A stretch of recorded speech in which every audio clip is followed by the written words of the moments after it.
मसीह यीशु में आप सबों की सलामती हो। मैं खुदावंद का शुक्रगुजार हूँ इस खूबसूरत शाम के लिए, और खुदावंद का शुक्रगुजार हूँ उन सारे खूबसूरत दिनों के लिए जो खुदावंद हमारी ज़िंदगी में बख्श देता है। मैं इस बात के लिए भी खुदावंद का शुक्रगुजार हूँ कि उसने एक और नया साल 2023 हमारी ज़िंदगी में दिया है। बहुत सारे ऐसे साल हमारी ज़िंदगी में आते रहे हैं और हम ऐसे सालों की बहुत सारी खुशियाँ मनाते रहे हैं। मैं खुदावंद का शुक्रगुजार हूँ खुदावंद का खादम होने के नाते कि खुदा ने एक और फजल का नया साल हमें दिया है। हर साल जब नए साल की हम खुशियाँ मनाते हैं तो बहुत सारी एक्साइटिंग थिंग्स होती हैं, बहुत सारी ऐसी चीज़ें होती हैं जिससे हम बड़े पुरजोश रहते हैं, उन कामों को करने के लिए बेकरार होते हैं कि हम इस नए साल को एक नए तरीके से मना सकेंगे। और साथ ही साथ हम ऐसा बहुत कुछ नया करना चाहते हैं, न्यू चैलेंजेस हैं, और वो सारी चीज़ें जो हम नए साल के लिए करना चाहते हैं हम पहले ही महीने एक बड़ी एफर्ट करके उन्हें स्केजुलाइज करते हैं चीज़ों को, और उन सारी एक्टिविटीज़ को एक बड़े पैमाने पर बनाने की कोशिश करते हैं। लेकिन इन सारी नई चीज़ों के साथ साथ हम उन सारी बातों पर गौर करते हैं ज़िंदगी में जो कुछ हम पूरा कर चुके हैं। इन साथ ही साथ वो सारे टास्क जो हमने कंप्लीट किए हैं, उन सारे टास्क कंप्लीट होने में बहुत सारी खुशियाँ थी, बहुत सारे दुख आए हमारी ज़िंदगी में, और बहुत सारे लोग बढ़ती हुई ज़िंदगी में साथ ना रह पाए और वो अपनी ज़िंदगी का एक अच्छा हिस्सा गुजारने के बाद खुदावंद के पास चले गए। पुराना साल हम याद करते हैं, बहुत सारी ऐसी चीज़ें रही हैं जिन पर हमें अफसोस रहा होगा, हम उनको याद करते हैं, और साथ ही साथ जब इन सारी बातों को रिकॉल करते हैं तो अहद करते हैं कि हम इस साल उन गलतियों को नहीं दोहराएंगे और नए तौर से नए रवैयों और नए रिश्तों के साथ आगे बढ़ेंगे। सारा कुछ होने के साथ साथ मैं चाहता हूँ जब नया साल है तो हर साल की तरह ये वादा फिर से है कि हम खुदा के साथ अपनी ज़िंदगी को बेहतर बनाएंगे। लेकिन इस बार मैं जब आपके साथ इस नए साल में कुछ बातें करना चाहता हूँ तो मैं खुदावंद का खादम होने के नाते आज जो बात आपके साथ करना चाहता हूँ वो बड़ी ज़रूरी है।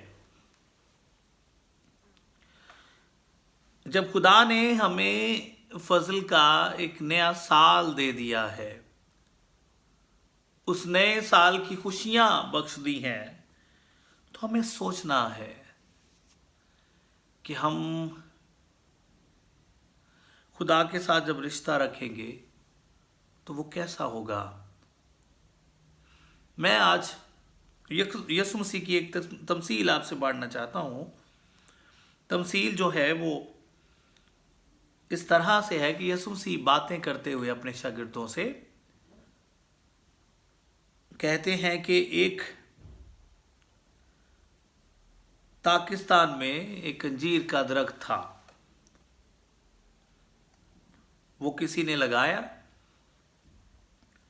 उसमें फल ढूंढने आया और ना पाया। इस पर उसने बागबान से कहा कि देख, 3 बरस से मैं इस अंजीर के दरख्त में फल ढूंढने आता हूँ और नहीं पाता। इसे काट डाल और ये ज़मीन को भी क्यों रोके रहे। उसे जवाब में उसे कहा है, खुदावंद इस साल तू और भी इसे रहने दे, ताकि मैं इसके गिर्द थाला खोदूं और खाद डालूं। अगर आगे को फला तो खैर, नहीं तो इसके बाद काट डालना। नई एक्साइटिंग थिंग्स में हम बहुत दफ़ा वादे करते हुए भूल जाते हैं कि जब नया साल हमारी ज़िंदगी में आ गया है तो इस नए साल को हम खुदावंद के साथ रिश्ता कैसा बना पाएंगे, हमारा रिश्ता कैसा होगा। ये सवाल मैं आपसे भी करता हूँ और ये बात आपसे भी पूछना चाहूँगा कि कैसा रिश्ता रखना चाहेंगे आप खुदा से। नए इरादे, नए वादे मौजूद हैं, नए अहद आप करते हैं, लेकिन साथ ही साथ में कई दफ़ा हम पुरानी बातों को साथ लेकर नए साल में दाखिल होना चाहते हैं। किसी ने बड़ा अच्छा कहा कि हम माजी को हाथ थमाए कभी मुस्तकबिल में दाखिल नहीं हो सकते। जब आप मुस्तकबिल में दाखिल होना चाहते हैं और नई ज़िंदगी जीना चाहते हैं, नए रिलेशंस बनाते हैं, नए तल्लकात कायम करना चाहते हैं, तो याद रखिए हमें पुरानी बातों को भूलना होता है, पुरानी गलतियों को तर्क करना है। दोबारा वो गलतियां हमारी ज़िंदगी का कभी हिस्सा ना हो, हमारी ज़िंदगियां दोबारा कभी उस डगर पर ना जा सके। कई दफ़ा हम वादे करते हैं, अहद बांधते हैं, अज़्म करते हैं, वादे कर लेते हैं, लेकिन वो बातें हमारी ज़िंदगी से जा नहीं पाती और हम उन्हीं को साथ ही साथ दोहराने की कोशिश करते हैं। यहाँ पे तो मैंने आज विर्द आपके सामने एक बड़ी तमसील को पढ़ा है। उस तमसील में पाकिस्तान का मालिक, उसमें बहुत सारे फलों के दरख्त हो सकते हैं, लेकिन अंजीर के दरख्त की ख़ास तौर पर बात की गई है। और अंजीर का दरख्त हमेशा फलदार है, साल में 2 दफ़ा फल लगता है। पहले फल को जो ईद फसा के दौरानिए में अंजीर के दरख्तों पर लगता था, उस छोटे फल को तगिश, अरबी ज़ुबान में एक लफ्ज़ है, तगिश जो है वो लगता था, जो इस बात की गारंटी हो जाता था कि जब इस पर तगिश लग गया है तो इसके फल में अब अंजीर भी ज़रूर लग जाएगा। और याद रहे, हरा भरा नज़र आने वाला दरख्त इस बात की ज़मानत नहीं होता कि उस पर फल लगेगा। जब फल लगता है तो हरे भरे पत्तों के साथ कुछ ऐसी कोंपलें होती हैं जिस पर फल के आसार नज़र आना शुरू होते हैं। तो तब हम इस बात का यकीन करते हैं कि इस बार जो इस साल है, ये दरख्त जो है वह ज़रूर फलदार हो जाएगा। मैं आपको याद दिलाना चाहता हूँ, यसू एक दफ़ा लिखा है, यसू सड़क के किनारे चल रहे थे और एक अंजीर का दरख्त देखा है। अंजीर के दरख्त में जो बहुत हरा भरा नज़र आ रहा था, यसू उसमें फल ढूंढ रहे थे और जब उसमें फल नहीं देखा तो यसू ने उस पर लानत की है। जब लानत की है तो यसू ने कहा कि आगे को भी इसमें फल ना लगे। और लिखा है कि वो दरख्त उसी वक्त सूख गया और दोबारा कभी उस पर फल नहीं आया। मैं बयान करना चाहता हूँ कि अंजीर का दरख्त साल में 2 दफ़ा फल है, तगिश पहले है, अंजीर बाद में है। लेकिन जब हरे भरे होने पर तगिश भी उसमें नहीं था तो यसू ने उस पर लानत कर दी। ये पाकिस्तान का मालिक 3 साल से फल ढूंढने आता है और उसमें फल नहीं आता। और भी बहुत सारे फलदार दरख्त होंगे, लेकिन उसने अंजीर के दरख्त को बिलखसूस देखा है। स्पेसिफिकली वो चाहता है कि अंजीर खाए, तो उसमें फल नहीं है। याद रखिए, यहाँ पे पाकिस्तान का मालिक खुदा है, जो यहाँ पर माली है, जो बागबान है, वो यसु मसीह है। और जो अंजीर का दरख्त है वो हम हैं। मैं आपसे बयान करना चाहता हूं,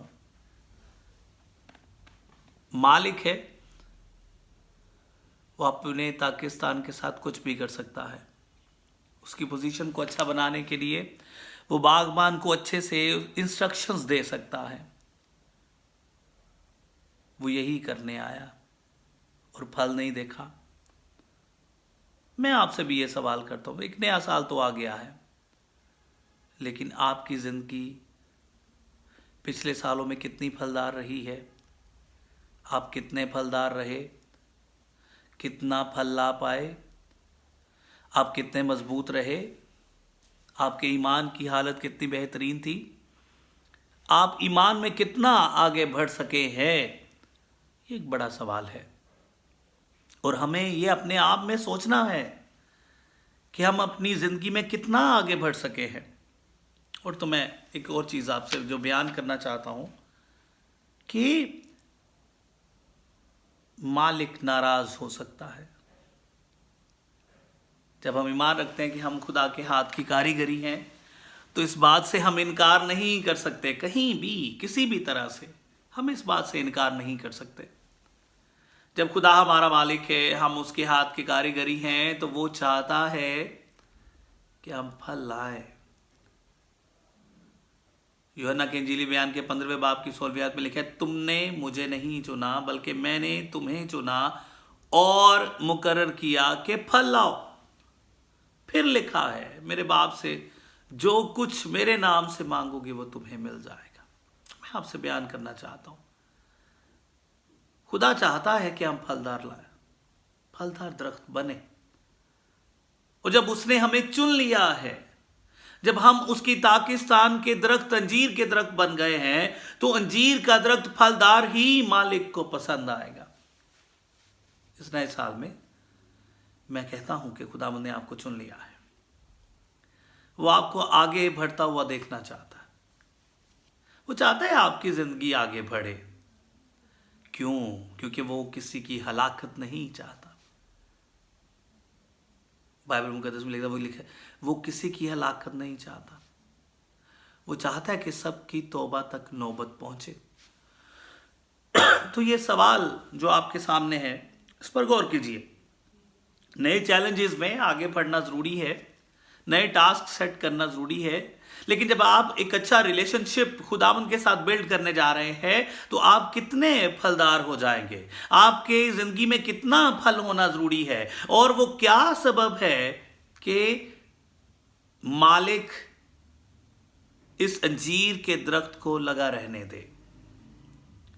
उसके लिए जरूरी है, जब लगा रहने दे की बात है, तो यहां पर उसने पहले ही कह दिया, क्योंकि मालिक को इख्तियार है। वो जब डिसअपॉइंट होगा तो गुस्सा करेगा। तो जब मालिक है तो उसे इख्तियार है, वो बागबान को कह सकता है कि चल भाई इसको काट दे, ये ज़मीन को भी क्यों रोके रखे। इसका मतलब है कि ज़मीन पर रहने का भी एक मकसद है। जब खुदा आपकी ज़िंदगी में काम कर रहा है, तो मतलब आपकी ज़िंदगी में खुदावंद का कोई ना कोई मकसद है जो ज़मीन पर आप अभी भी बरकरार है। किसी ने कहा कि आपकी ज़िंदगी का आखिरी सांस बाकी है, इसका मतलब है कि खुदा का मकसद अभी बाकी है। मैं बयान करना चाह रहा हूं कि आपका वजूद भी बेमायनी नहीं है। खुदावंद ने आपकी ज़िंदगी में कोई मकसद रखा है, और खुदा उस मकसद को पूरा होने देने के लिए आपको बार बार मौके देता है। वो चाहता है कि आप उसका जो मकसद है उसे पूरे तौर पर आगे बढ़ा सके। इसका मतलब है कि ज़मीन पर रहने की भी वजह यह है कि आप खुदा का मकसद पूरा करें। उसने कहा इसको काट दे, मैं 3 साल से फल देखने आता हूं और 3 साल में एक बार इस पर फल नहीं है, तो ये ज़मीन को भी क्यों रोके रखे, तो इसे काट दे। याद रखिए, उस मकसद को समझना ज़रूरी है जो खुदावंद ने आपकी ज़िंदगी में रखा है। अगर आप ऐसा नहीं कर पा रहे, आप उस मकसद की पहचान नहीं कर पा रहे, तो ये कमी है। हमें उस कमी को ढूंढना है। ये जो नया साल खुदावंद ने आपकी ज़िंदगी में बख्शा है, ज़रूरी है कि आप उस कमी को तलाश करें और इस इंजीर के दरख्त को, जो आपका बदन है, जो आप खुदा के हाथ की कारीगरी अभी ज़मीन पर बाकी है, गौर करें और इसको फलदार बनाएं। बागबान ने रिक्वेस्ट की है, मिन्नत की है कि ए खुदावंद इस साल तू और भी इसे रहने दे, ताकि मैं इसके गिर्द थाला खोदूं और खाद डालूं। मैं सोच रहा था कि अगर बागबान की रिक्वेस्ट को मानना ज़रूरी है, तो ये भी जान लेना ज़रूरी है कि ये खुदावंद की सखावत है, सब्र है, फजल है कि उसने हमें ज़मीन पर बरकरार रखा है। अंजीर के दरख्त का मालिक तहम्मल करता है, ठहरा हुआ है, फजल करता है। ये खुदा की तरफ से है कि हम कितना कुछ बुरा कर रहे थे, कितना कुछ गलत कर रहे थे, लेकिन खुदा ने हमें एक और मौका दे दिया है। और ये मौका याद रहे, ये यीशु मसीह की बदौलत हमें नया मौका मिलता है। यीशु मसीह ने कहा कि देख, मैं इसके लिए मेहनत करूँगा, इसके गिर्द थाला खोदूँगा। मैं सोच रहा था कि दरख्त को लगे रहने देने का मतलब है कि खुदा ने हमें माफ़ कर दिया है। याद रखिए, खुदा माफ़ करने वाला खुदा है। वो हमें कभी मायूस नहीं रहने देता, वो हमें माफ़ कर देता है। और यीशु मसीह में ही हमें ये आज़ादी है कि हमें मुआफ़ी मिल जाती है, क्योंकि हम जब सच को पहचान लेते हैं। क्योंकि यीशु मसीह ने कहा, सच्चाई को जान तो सच्चाई तुझे आज़ाद करेगी। मतलब जब यीशु मसीह को हम पहचान लेते हैं और उस हक को पहचान लेते हैं, हम हक को अपनी ज़िंदगी में ले लेते हैं, तो हमें आज़ादी हो जाती है। और याद रखिए, खुदा हमेशा तहम्मल करके ठहरा रहता है। और जब उसने तहम्मल करके हमें ठहरा रहने दिया है, हमें लगा रहने दिया है, तो याद रखिए कि हमें इस बात को जानना है कि हम अच्छा रिलेशनशिप बिल्ड करेंगे और फल लाएंगे। एक अच्छा फल जिससे एक अच्छा पाकिस्तान बढ़ सकेगा, जिससे खुदावंद का काम बेहतरीन हो सकेगा, जिससे खुदावंद का बाग जो है वो बढ़ सकेगा। इसलिए मैं आपसे कहना चाहता हूं कि हम इस नए साल में हम